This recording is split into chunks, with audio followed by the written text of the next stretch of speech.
Podcasting with Kerry Jones.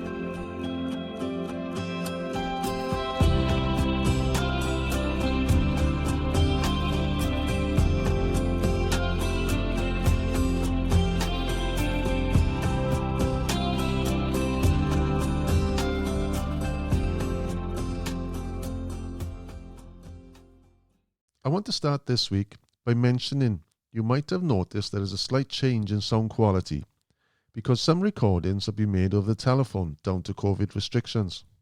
But guests are just as fantastic and chats just as interesting. So settle in and listen to this episode of Casting with Kerry Jones. This week's guest is one of the most modest fishermen I know. He has fished at the highest level and represented his country many times for both Lough Style and Rivers internationals. He has also been captain, coach and manager for the Irish teams. I have been fortunate to have shared a boat with him many times over the years and was hoping to meet up with him this year for the day, but due to COVID restrictions was unable to. In this podcast, he tells us that even though his international competition days are over, he talks about his love for pleasure fishing in the lochs around his home in Cork and Kerry. Welcome to my chat with Denis Cronin. Hello, Kerry. Morning, Denis. You all right? I am. So I didn't get you out of bed then? I got myself out a bit early this morning, there around 9:10. Did you? You've had your coffee and a piece of toast? I've had my 2 eggs. Yeah. Well, funny enough, I've had my coffee. I couldn't have toast because I still got toothache. I'm going in tomorrow to have it seen to. Well, it's good to chat again, Denis. It's been a while. Yeah, I know that. I'm here in my little room that I have my computer, right?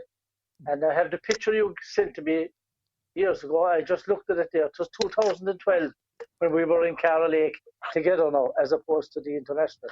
You sent me a photo with the sun setting in the west. Yeah. I drive you up the lake. It's just at dusk. I remember that. I have that framed here in my little private den. Yeah, it does a little to the boat from your seat, yeah. And a little bit of the hills behind it, the end of the mountain, basically. It's not the mountain, but there's looking out towards Glen Bay, I suppose, yeah. That's when it was, 2012. The date is on it. Cara, 2012. You put it on yourself. Yeah, that's right, because the internationals are following you, yeah. So what I enjoyed about it as well, when you go out, you weren't straight out in the lake, were you? It's like a lovely meandering, like, river, almost like a canal lake. It's like a canal, yeah.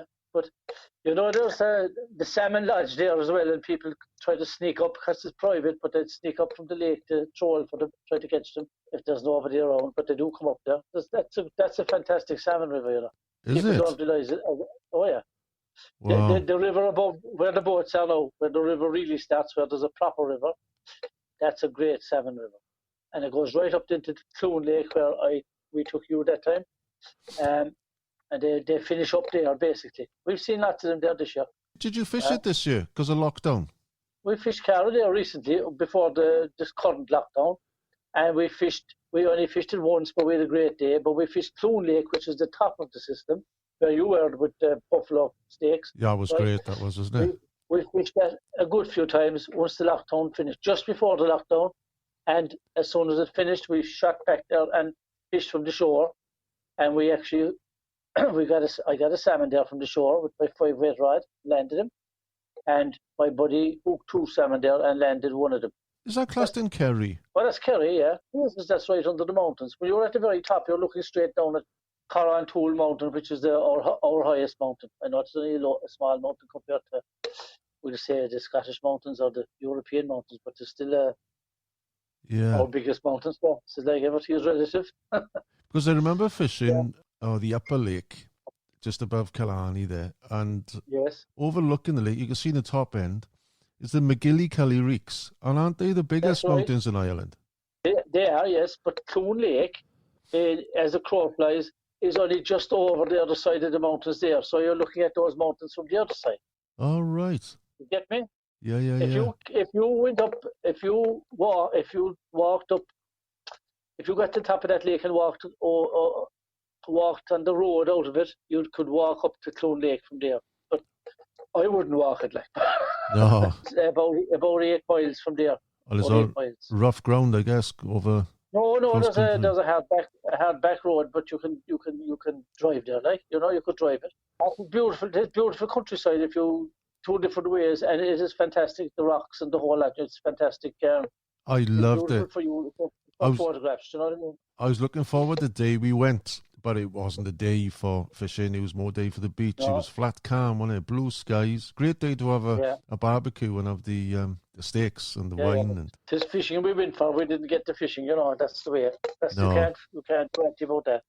no, You don't come to when you came to my house, right? You yeah. were in County Kerry until you more or less came over the top of the hill down into the Ballyvorney, which is just about 8 miles from me. So Kerry is only all the lakes are all in Kerry, really. So how far are you All from the, the border then? You're within minutes, I suppose, from the you? I know I'm from the border in about 20 minutes. Yeah, it's nothing really, is it? Nothing. I'm 35 minutes from Killarney from my boat in Roscastle. And the frustrating thing is, with the lockdown, you couldn't go out of your area. So even though all these great lakes were like within 20 minutes away, you couldn't fish them. I couldn't fish them, no. And I didn't. Some people did sneak back because you couldn't get back the back roads, but I just wouldn't do it. If somebody got my picture and put it up on Facebook to look up my political side of things, because, I've been giving out about various issues and I just wouldn't let it happen. You'll be back in prison. And you've spent plenty of time in prison, haven't you? Yeah, but I have it inside. I get the best of food. Just to explain to listeners, you haven't spent time there. It's just that you were working in the prison service, weren't you? I was working there for 33 years, yeah. Well, we call a prison officer here, and then Right. I after about a number of years, I got trained as a medic. So I was a medic in the prison service for 20-something years. Yeah. Oh, were you a medic? Believe it or not, I was a caring person. Right. Yeah. I suppose with that sort of work, when you're stuck in for hours and hours and weeks, I suppose fishing is the ultimate escape, isn't it? Well, fishing is the perfect escape because it's the total opposite. Where I live, I have a river. I can just go down there. If I was home late from work, I can just go down for 2 hours and it's like a different world. You know? And even though it's near the town and the whole lot, once you go down the river, there's just nobody else around and it's fantastic. And there's lots of wildlife on the river in my town. There's dippers and there's herons and there's kingfishers and there's otters and mink, unfortunately. And So your town is Macroom, isn't it? Macroom, yeah. They've got a fishing club, Macroom Anglers, haven't they? Well, Macroom have a fairly old fishing club. We were founded when we got at the start of the foundation of the Irish state in 1922, and we've been in existence since 1922. Wow. Is it a big club? Yeah. Well, by Irish standards or by our regional standards, we'll be one of the bigger clubs. Yeah, we'll be mostly Cork members from Cork County, but mostly from the town and the area, the surrounding area, and some other lads then that are members as well, that from Cork City and that from other regions. Yeah. Yeah. So being as you couldn't go out of your area recently because of the restrictions, I noticed you have been fishing on Facebook. So it's a local lake in Cork. Then you're fishing. Then is it? We have only one. We've only one wild brown trout lake, and there's predominantly wild brown trout I fish for. That's what I enjoy because, as the saying goes, trout live in beautiful places, and this is a beautiful place called Gugan Barra. Right. And Gugan Barra is the head of the Lee River. It's where the Lee River rises, and it flows out of Gugan Barra and makes its way to the sea in Cork Harbour. Right. And Gugan Barra is absolutely jam-packed with wild brown trout that are the original of the species. I don't mind. The size of fish doesn't matter to me. It's wild fish in wild places is what I like. Yeah. And they're beautiful trout, beautiful good fighters and great fun and lightweight tackle. There's history there because there's an old monastic site there from around the 6th century, I think, where St. Finbar had an oratory and a school of learning. These pilgrims used to come there at that time. He lived out on the island. There's a little causeway out to the island, and he lived on the island, and he then left that and followed the route of the Lee down into Cork and founded another settlement there. And in actual fact, from reading history, it was monastic settlements that founded Cork first. Then it developed from that, and then the Vikings came and obviously started off a city there, or started off a port and all that there. But the Saint Finbar was the patron saint of Cork people. That's why you'd hear a lot of people call it Finbar in Cork, and Barry, which is another derivation of Finbar. So it's a ruin there now, the monastery, is it? There's the old original monastery would have been probably timber, same as in Ishvallen in Killarney.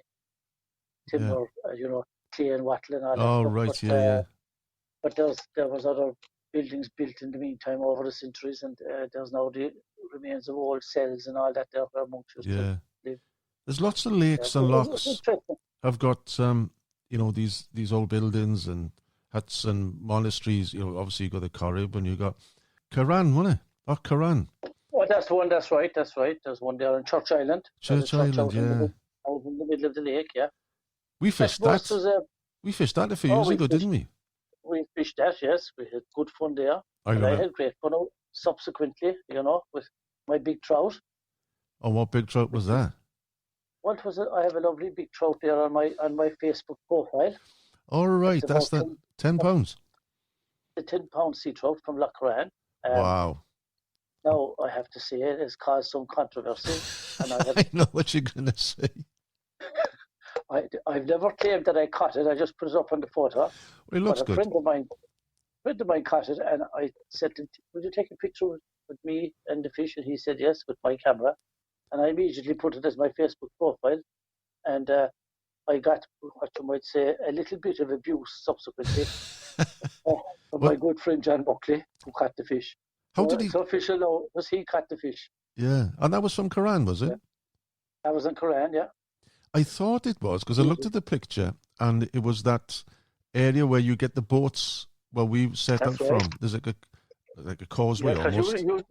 You took a picture of those boats, and it's kind of has appeared on numerous occasions since a different. Yeah, it was a lovely morning. Yeah, it was a lovely morning. Yeah. Well, say lovely. It was calm, and then we thought, it was used for fishing, but it was a lovely picture. No, but literally in about come lunchtime, because I was on the boat with John Buckley, and you were with Michael Hennessy. That's right. We had a lot of fish that day. Nothing huge, but they were like pound and a half, but we had lots of them. And it just came one of those days where you can't go wrong. And it was great sport. One of those days, what we call juniors, right? They come in around June, the smaller fish, and that's the time. But it's not as good as it was then, which is a pity. But hopefully somebody will see the light, and salmon cages have that ruin. All right. So it's not as good now. That is good now, despite the efforts of some locals, and the big money has kept the cages there, and that's the problem. It's a problem all over the country. Yeah. The West as well, How did you start your fishing? Well, now, there's no tradition of fishing in my own family. Yeah. But my father was a great man for taking me out and taking all of us out for walks and out in the country and all that. Yeah. And one time I live very close to the river in the street where I live. The river's only behind our houses. And I watched the fishermen, and I said to my father, I'd love to go fishing. He said, well, I don't know anything about it, but we'll try it anyway. So we just bought hooks and line and stole some lead off a plumber. And in those days, right? Yeah. Well, we procured it, not stole it, right? And we went out country, and my father sat down, and I had a few worms, and I threw it out, and I caught a fish, and I couldn't believe it. I caught a trout. Yeah. It started like that, and then I went. Then we started. There's a few ponds, and we said I didn't have a fishing rod, so we went off to this pond, and we were told no problem with permission, and we got a big long hazel stick, and some of that old brown Terline line, and a little bit of, I'd say, catgut in the 60s, and a hook, and an old cork from a whiskey bottle as a float, and I got lots of rod from the pond, and I thought it was fantastic. That's how I started fishing, and kept it up then, and I catch the rod in for pike fishing, and I used to catch the pike by, again, maybe 30 pounds breaking strain, tie it onto a bush down behind my house and throw it across the river, come down the morning, be a pike on it. Really basic stuff. Have you thought of actually doing another one? Another what? Another hazel rod, just to go back in time and, Do you know something? It wouldn't be worth to go. Maybe sometime when my grandson is down, I'll take him, even though he can cast and fish with the proper rod now. It might be something the two of us could do together just in a pond, you know what I mean? And catch a few rod. Yeah. And I said to you, we used the cork as a float, but in actual fact, most of the time we used a dry fern. You know the ferns when they go brown? Oh, yeah. They're dry, and we just tie it on, and that was our float, really. Call it inexpensive fishing. I think I prefer the whiskey float. Yeah, the way. I remember when I started fishing, I made my own fly rod. But I had not a carbon blank, fiberglass bank. Fiberglass, yeah. It was a 10-foot rod, and I've still got it, and put the rings on it, and that was my first rod. I wouldn't mind, and I used to walk to the lake, and it was like 8 miles to this lake and 8 miles back. And I feel like one of these days, I'm going to just do it all again. I've never forgotten my roots with fish. I'm not worried about sizes of fish or anything. I just like to be in a lovely area, where there's peace and quiet, away from everybody. The river is still very good. There's still plenty of trout in the river, and I fished it Sunday there now, just as my last day on the river. It was just fantastic to be down the river. The sun was shining. It was a lovely, clear day. The fishing wasn't brilliant, but it was beautiful down there, the birds and all that type of stuff. As regards fly fishing, when and how did that start? That started, I bought a fishing rod long ago there. You get fishing rods that you could convert to a fly rod or a spinning rod, kind of a split cane rod, right? And I was spinning inside the town, and one of the old lads in town that were in the angling club said to my father, "You should get that young fella fly fishing." I went down to this old lad and I said, "What do I do?" And he told me what to do, and I got my rod, my line, and I went practicing out in the garden and started fly fishing, and I never went back after that. I was about 12 or 13 years old, 12 years old. I couldn't bother with anything after that, only fly fishing, because that time there was such a stock of fish, you'd always get something. And just a couple of basic flies and off you go, and that was it. It was easier to catch fish then. And that would have been in the rivers, I guess, when you started, was it? That would be that'd be the river, yeah. Sure, I just go down. I wouldn't even have waders. I just fish from the bank. Yeah. Go down, just about maybe 500 yards from my house, and go down, just casting in the streams. That's it. Do you prefer to fish the rivers than the lakes? I don't prefer one against the other, because at different times I rather the rivers, say, when the fishing is reasonably good, when the weather warms up and that. I love dry fly fishing. Yeah. And I just love evenings on the river. Evenings on the river, fantastic, trout rising and everything, Yeah. Lots of activity with the wild, right? And then for a day's fishing, I rather the lakes, because the lakes, as you know, in our area are beautiful lakes. Killarney Lake is beautiful, and then there's a couple of little gyms back in the mountain in Glencar, in the Cara fisheries, and Cloon Lake, which is back in the part of the Cara fishery, and Lough Coos, right under Corran Tool or highest mountain. And then we have Clooney Lake, which I took you to, behind in Larach, and Two Sists behind in beyond Kinmare, which is under a different mountain range. That is amazing, Clooney. I remember. Beautiful place, right? And it suits me perfectly, because the pier is next to the road, so I can hop out of the car and into the boat, because I'm really a lazy person, and I like easy access. Yeah. So when I go to mountain lakes, if there's not a road going to the mountain lake, I don't go to the mountain. I like easy access. Wasn't there like a winch or something there as well, if I remember? There was. I'll tell you the history of that now, right? There's a man in Killarney called Tim O'Sullivan who had an accident when he was a younger man, and he ended up in a wheelchair, right? And he started a little committee. I got involved with him along with others, and his main purpose was to try and provide facilities for disabled anglers. His main purpose was to get disabled angling facilities, right? So he started off in Killarney. Yeah. And we got this winch. This is a winch, just a simple winch. There's no highly technical stuff in this. It's a chain. You just winch yourself up and down.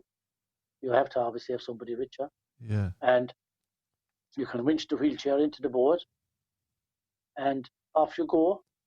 And after about 3 years, we had those, Timo and the committee had those facilities in all the lakes in Kerry. Did Waterville, Clooney, Clune Lake, Cara Lake, every one of them. It was fantastic. And I know there's lots of facilities for disabled angling nowadays, but they do cost a lot of money. You're talking thousands. The facilities we designed, if you like, was designed by the boys themselves. They're costing only hundreds of euros. Hundreds. Very simple. Just a little swan neck that you can swing out over the boat and winch the wheelchair down to the boat. And Timo runs his own boat the whole time. He does his engine and he does it himself, his electric start engine, and he goes off with his buddies, whichever buddy of the day is with him. He does a lot of fly fishing for trout in Killarney and Cara, and he also does a lot of trolling for salmon in Killarney. And 1 year he had the biggest salmon of the season there. So he's been, I suppose, inspirational in that sense. Yeah. In a simple way, because there's too much rubbish nowadays, I think, about this and that, and I think simple solutions to problems are the easiest way to get over them. The less expense, the better.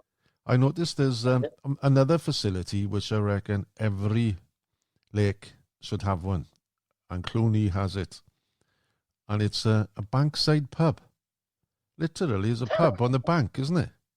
There's a pub. There's a pub opposite the pier, yes, which is perfect. I remember. I mean, there's coffee and food as well, and plenty of parking space, and it's perfect for after the evening or it was Saturday after the morning. You can have a coffee there and whatever, and it's just a facility to change if you want to inside in the hut next to the place if it's raining or something like that.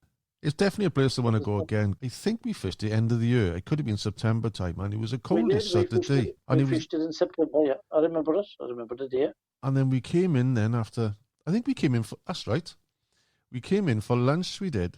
And we went in, we had some chowder, some soup, and it was like, and a pint of Guinness, and it was like, does life get any better? And to think we were going back out then for more fishing. With no hassle. Yeah, it's like split into two, the lake, isn't it? There was like the upper lake and lower lake. There is an upper, what they call the western lake as well, right? And it's just 2 meters of a channel into it.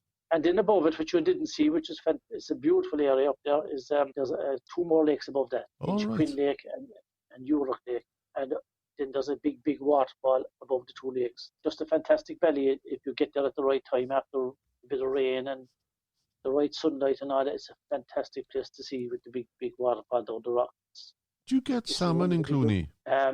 Not anymore. There's some go into it. Sea trout used to be prolific there long ago, but cages again. The bloody fish farming has all these things put back, You were telling me when we spoke yesterday, actually, that pub is for sale now, isn't it?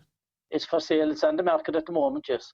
I'll have to try and get an extra ticket in the lottery tonight, I think. Put a few bob together there now. Oh, imagine that. Wouldn't it be something else? Yeah. A fishing club with a pub. Yeah. Something like that, yeah. Yeah.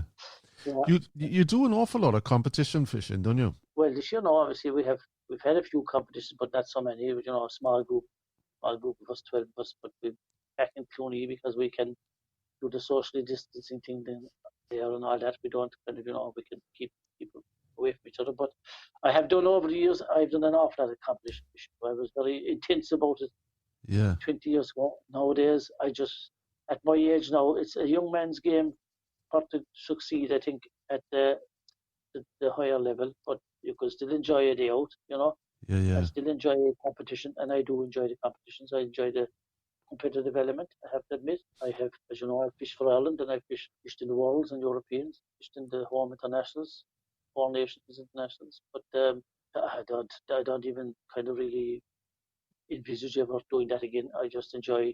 Well, I kind of started managing teams and captaining teams in Worlds and things. Yeah. We went head-to-head in 2013, didn't we? You were coach of the Irish ladies, and I was coach of the Welsh ladies. I can't remember who won then. Right. I can. Do you remember all of that? I think we had the advantage, I suppose, with our local lake. So yeah, we had it was a great time. A bunch of ladies that stuck to the plan and had success. That how it works, I to did. I stick got to to the be plan. honest. I used to love competition fishing. I really did. But it takes its toll after a while. I think because you don't just go for the day. You know, you go on practice days, and then it mounts No, up it's as a nearly, few it's quid. nearly, it's, if you want to be successful at it, you'll have to put the time into it. And even though I put time into fishing now, I put time into relaxing fishing. I spend a Yeah, lot of time up in those small mountain lakes that have a road close by, and I like that's what I like. That's what I enjoy the most. And I just you could sit back and have a coffee if you feel you need to take a break, you can do that. Just walk up to the yeah. car and have a coffee, sit down, just listen to the silence, basically. That's Look at the mountains. yeah. That's one thing I did learn straight away when I used to come to Ireland in the early days. You know, I was fishing competitions back home. You know, a lot of them, and the hours at 10 till 6, and then you'd be at the water's edge 9 o'clock, tacking up, and then the long days, and you're fly fishing all the time. Well, I started going to Lough Con initially, first of all. You know, you're meeting a few of the boys, the locals, and then you wouldn't go out till 11 o'clock. And then come 1 o'clock, oh, we'll stop for something to eat now. And then you have That's like right. 2 hours then having something to eat, fish till 4, and then you come in then and go to the pub. But you know what? It was and you'd catch almost just as much, really. You know, and Yeah, you'd enjoy it, and it's much more relaxed. I loved it.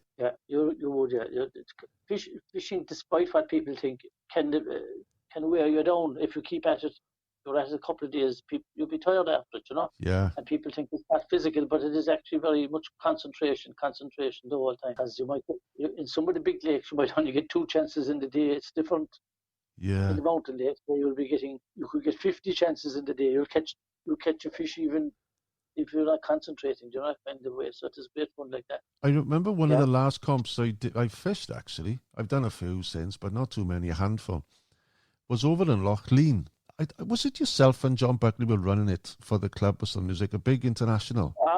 That was, we were representing a magazine That's right, a that media was event.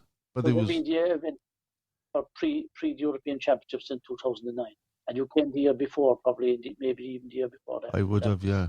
you had a lot of guys at that, Steve Cullen and Stuart Wardle and a few more people. They all came over for that. They were good fun. Yeah, because I won a For, rod that for, day. for, I won yeah, the Loomis to go. stream dance. Yeah, oh, that's right. And I That's right. still To go use over it to you now. with 200 rods. Do you? Oh, Yeah. good man. I thought you wanted to sell it to me there. No, it's a really good. That's right. And you know what? At the day after that competition, I was over with a mate of mine, Steve Gale, Stormy, and I Yeah. think it was the day after. We had a day before we were going back home. So we thought we'll go out on Lough Lean and have another day. And the weather forecast was horrific. Being as you're there, you think, oh, we'll give it a go. And a lot of the boys wouldn't let their boats out. It was that bad. And we should have Yes. really taken the advice. But we thought, no, You should have listened to the locals. Yeah. And you know what? We went out, we fished well up the lake. I'm not sure if it was like a storm force 10. And I thought, and even I started to get, wow, this is a little bit too much. Not only are you getting the Yeah. big troughs and the rollers, you were getting like white tops in the water. It was like a bit of both. I was like, my stomach started to go once or twice, just motoring across the waves. And then it must have been about lunchtime then. Steve was looking at me thinking, I don't think we better fish this. We did not. I think we might have had one or two. One thing I did notice, I've never seen it since, right? I don't know if it's because of the landed terrain around there. There was like a water tornado come up from That's the right. lake, right? And it was about 20 foot tall. And it was spinning round, lifting up from the lake. And it was about a good distance away, like maybe 50, 60, 70 yards. And I thought, oh, that's it. And that was a turning point then. You know, but it was quite a sight. I'd never seen anything like it. Yeah, well, we see that regularly, but we don't go out in the lake when they're there. But they're the water spouts. Yeah, you get them because there's two. You have the Black Belly or the Glenare side over one side, coming over the Black Belly, and you have a Gappadon Low on the other end of the lake. And I suppose where the winds meet, they spin, and you could get see 20 of them sometimes in the day. But Is you wouldn't it? be out fishing. You would be just looking from the shoreline. But they're Yeah. fantastic to see. Yeah, Well, you see them in even in Gugan Barrow, the little lake that I fished there the last day of the season. you'd see them there, small ones, but you'd see them because of the mountains twist the wind. They change the wind direction, and it makes these wasp boats. So they're fantastic to see, but dangerous to be out in. I got caught myself one time out in them, but I just waited and sat in the shoreline and had a coffee and waited, and then went when I got a break as fast as I could. Went in. Well, big lakes, you have to be careful, like the West, and Killarney is big enough. Well, Killarney is affected by the mountains, so you just have to be careful. You have to know the weather. Yeah. There was Check and even like when it's calm, because I remember John Buckley was telling me that he came out where we were fishing from Rosscastle, and he sort of like you motor out of the bay. So he had a 15-horse engine, and he was by himself, he said, and he just taking along first of all, and then he blasted it, and he's going like motoring up the lake. And even though he should have known he was there were two boys, markers, big orange boys, and there was a rope going from one to the other, and he just didn't click. And he said he was motoring on, and he just went through these boys. The next thing, he went over the bow. The boat stopped, and he went flying over the end into the water. Like, that would have been hell of a thing to see. It would have been a great photo. It'd have been on YouTube, all right, wouldn't it? Do you tie flies these days? I don't tie flies anymore because my eyesight is, well, it's all right, but I have a problem with my neck from my sporting days, which some people would say were not very good, but I did my best. Was that rugby? I played rugby when I was too old. I was 25 before I started playing rugby. I played a lot of Gaelic football and basketball and things like that when I was younger. But I played rugby for 10 years, and I'd say I'm still suffering from it because I didn't have the right technique. I'm still bad back and bad neck and everything, just crocked up in it. But so if I'm at a voice for maybe 20 minutes now, my neck just kind of freezes. Do you know what I mean? So but I have very good friends, I must say, and they sometimes listen to my suggestions, and I get a few flies from them. I've other friends that tie flies. I've lots of people tie flies around here. So we have some very funny looking flies at times, but they do work. But I like Lough Style and the Irish selection of flies. They look the part, They just they look lovely anyway. They do, don't they? Yeah. I've started tying again. It must have been about I haven't tied a fly for about 10 years probably, up until lockdown, and you get more time on your hands, and you start tying again, and I've got back into it now. Doing things, yeah, but it's great. Like it's great to have flies of your own that work. There's nothing that gives you more pleasure than a fly that you tied yourself.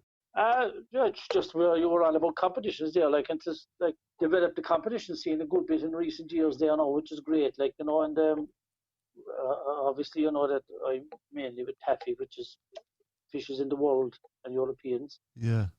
But we've also developed there. Freddie Bainbridge actually has to be given credit for starting it off, but he was on to me about it. We got the Four Nations Bank International going. That's been a great success. And where is that held then? That's held in each country every, in a rotation basis.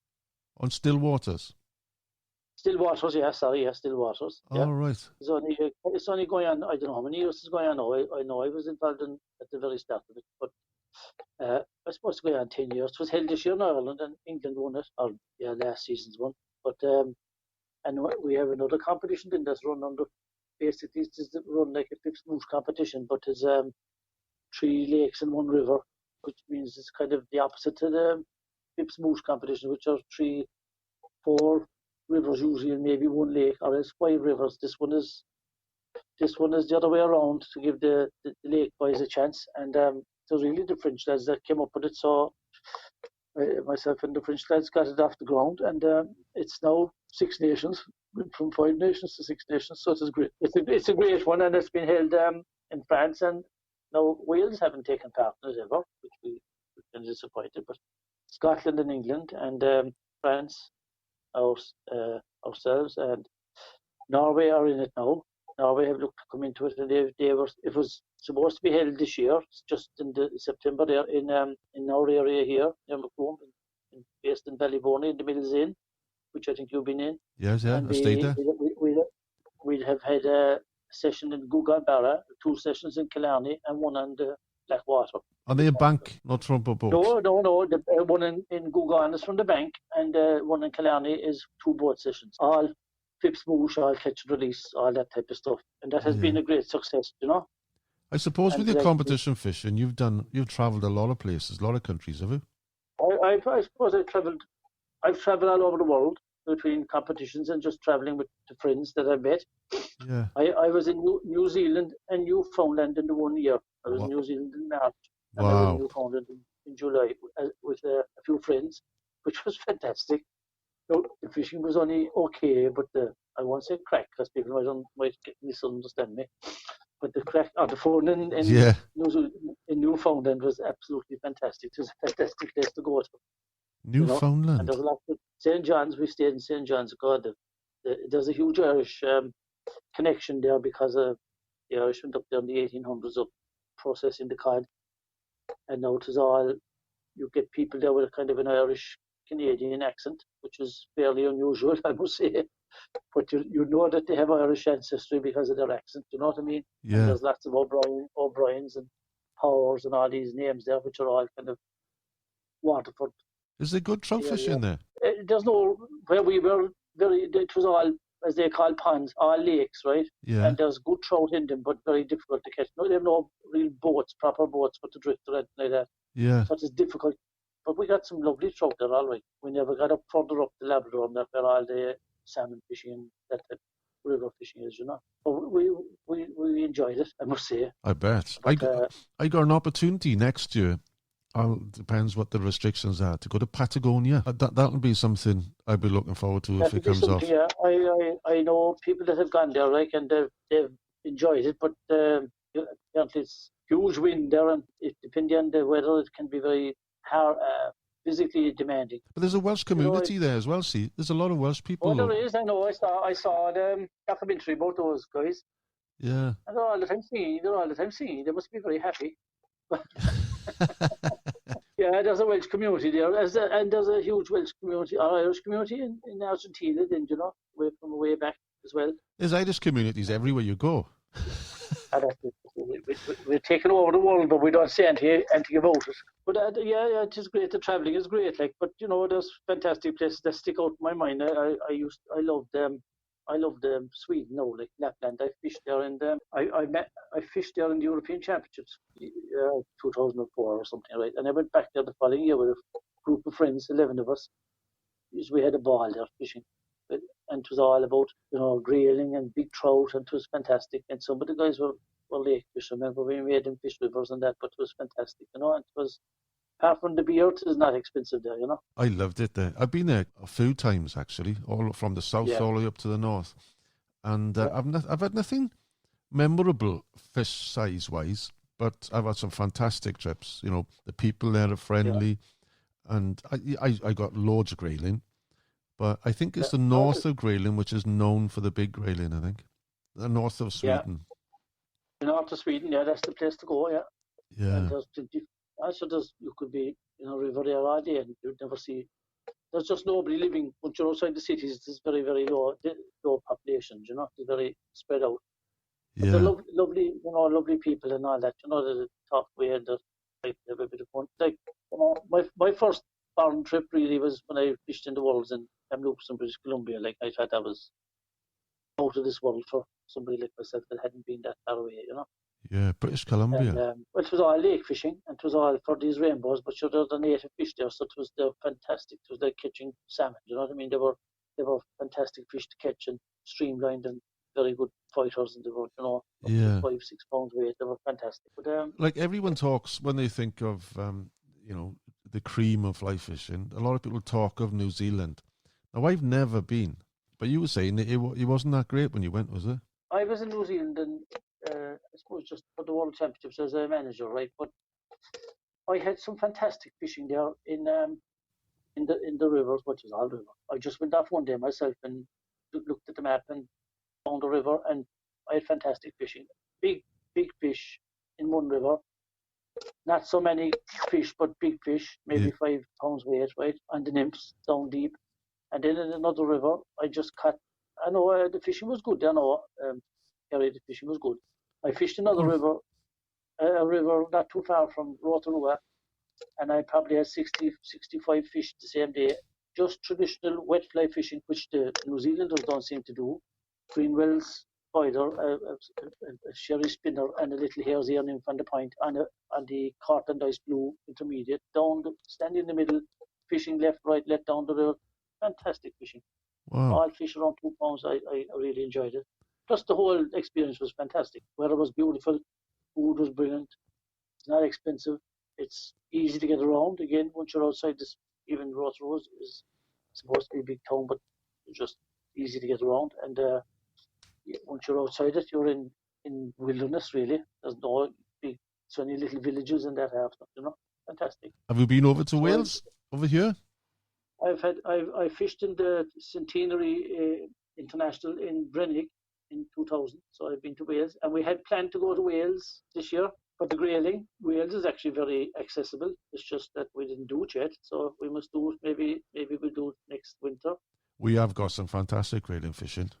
I don't do an awful lot of it, to be honest, but I know. I'll talk to you about that. I know that there's a grayling festival there, but I'd just like to go and fish for the grayling and stay in a place where we could have a bit of music and things like that, Yeah, and the sea trout fishing as well. The sea trout fishing is good. That's down the south, is it? Yeah, it's south and west really is known for it, But again, this year it's been upside down. But next year I plan to do an awful lot more. Just so you get on the car, come to Cork. Yeah, well, that was a plan. This year, what I plan to do, I plan to have 3 months. I was going to come over middle of May and fish May, June, July, and maybe see how it goes and fish all the way through to September. But I was going to have a year or the summer over there again. Because a few years ago, 2012, I did just that. I came over for 2 weeks and I stayed for 2.5 years. And I think, it's a hard place to leave. But it was living in the West. Maybe it's not the same down in Cork. But when I was up in the West, sort of Westport I was, and just Galway, the winters were fierce. They were just a little bit too much, for me, and I came back in the end. The winters are fierce there. We're very close to the sea in Westport. Yeah, beautiful. It's a beautiful place in the summertime and out there around Loughsburg, but most of Ireland is windswept in the winter. We get a lot of bad weather, but then winter's fine. It's absolutely fantastic looking. You know what I mean? It's beautiful. That's why you're so green. You go down to the sea there in December even and go down along the coast. It's absolutely gorgeous. Like when there's no big storm. Yeah. No, when there's a big storm and it's not raining, it's beautiful as well because you can get out and look at the ocean and things like that. But it's got everything around. Every corner there's a different view. Have you got any memorable fish? Probably have some memorable brown trout. I got some good sea trout in Killarney in Lough but I never got a specimen. I was an ounce off a specimen there, but and I got some big. Well, nothing big really, 5 or 6 pounds maybe in the west of Ireland. That's about the best I got. When you say sea trout, the sea trout in Lough Lane, is it? No, sorry, in Lough Corran, I meant to say. Oh, right, yeah. There are some sea trout sometimes in Lough Lane. There was some caught there last 3 weeks ago. But you'll be very lucky to get them. They're only occasional. I don't know. Do they follow the salmon up or something? They're not very prolific there. When you say you were an ounce off a specimen, what do you class a specimen? £10? I think I don't know. No, a specimen is I think £6 or something like that. I don't know. For the sea trout. All right. Yeah. But if I got a pound trout in my own river, that'd be a big achievement. I'd be delighted with that. You know what I mean? They're around 6 ounces, 8 ounces average. So when you get a big trout on very light tackles, it's great. That's the way I look at it. Colours of them are unreal, aren't they, over there? Colours and the colours of it's not just the colours, right? The colours change nearly in every area you go, right? Yeah. But the biting ability of some of the fish in different areas is different, right? So in certain places, you could get a trout a pound and he just comes in, flops in, doesn't give you a big bite, just pulls his weight. And then you go to some of the mountain lakes and the little small fella, if you didn't land him, you'd think you'd have missed the trout about a pound and a half, Yeah. They're just so physically strong. That's the way they are. They're like what I call little Mike Tysons. They're quite hard. One of the most prettiest lakes, I don't know what it is, there's an attraction there, and if there was a lake I'd want to go back to, in Ireland, it would be the Upper Lake above Killarney, because I fished it 3 times. I have with John Buckley, and I'll have to have a chat with John Buckley, actually, get him in and see if we can talk about it. Chat with him. Yeah. And then, but it was, and there's different areas there I found where you can have lovely looking brown trout, sort of almost the standard, and then you get some which are just mind blowingly as if the gods went a bit nuts on the airbrushing, you know. Yeah, they're amazing, really. Yeah, there's some beautiful trout and there's bigger trout in some areas, and it's just depending on where they are. But it's a fantastic place, all right, you know. And it's as yellow as they come, with big red spots. Yeah, up at the top of each other like that, yeah. Big yellow.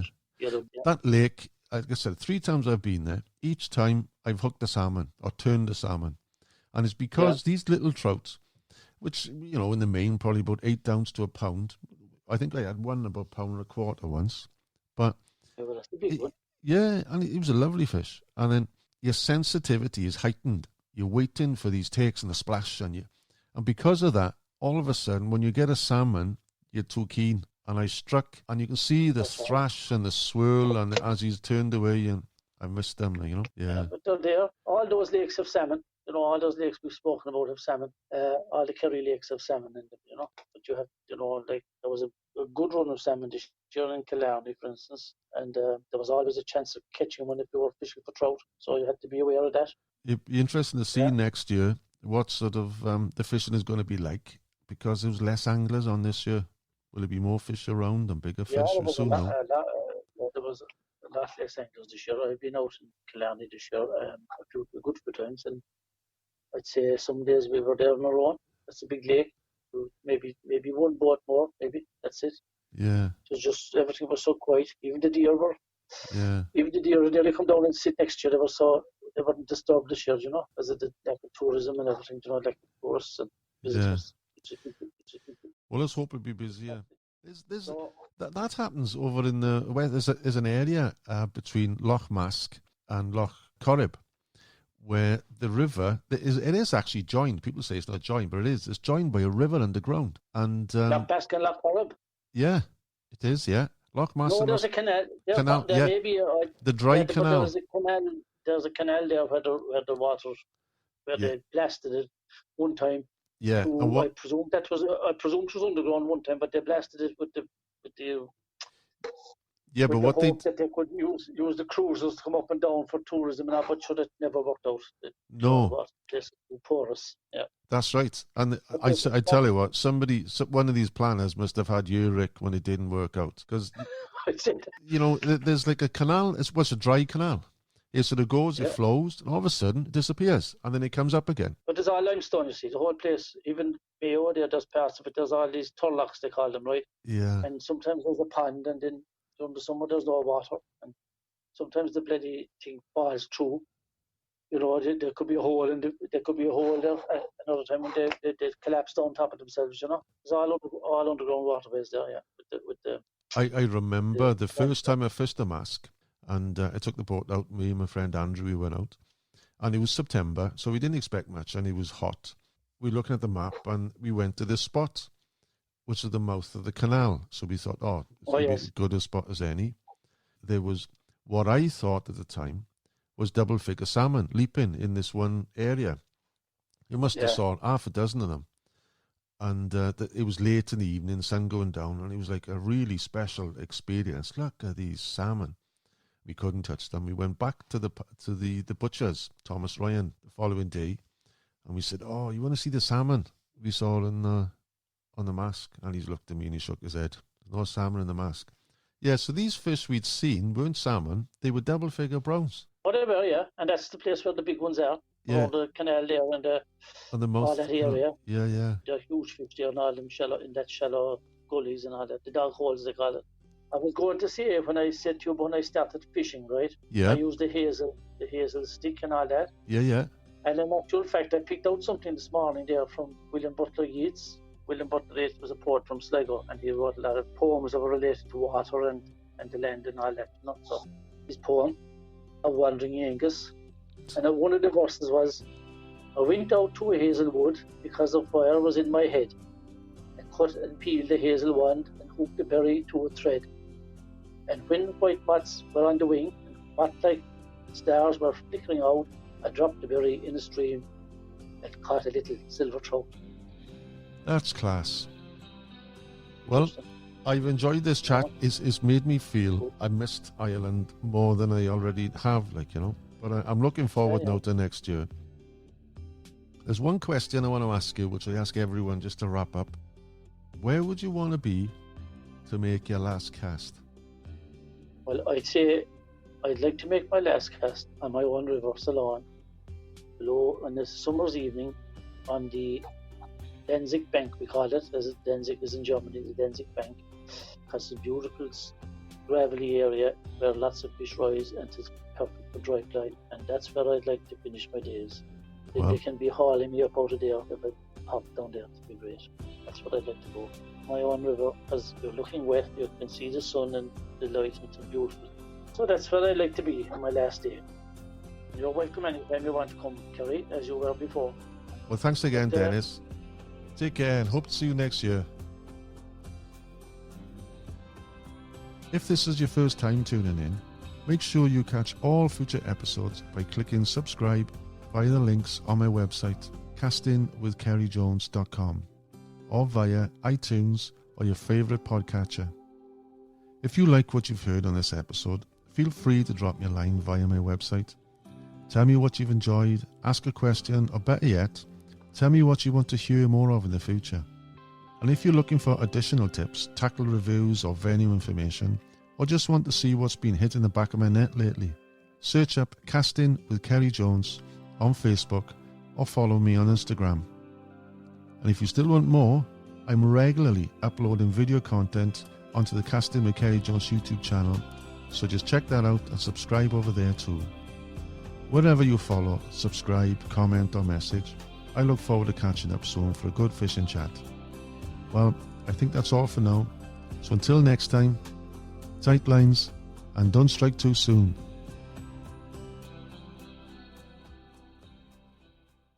I want to take this opportunity also to thank everyone for all the messages with kind words and positive feedback the last few weeks. I really appreciate it and makes it all worthwhile.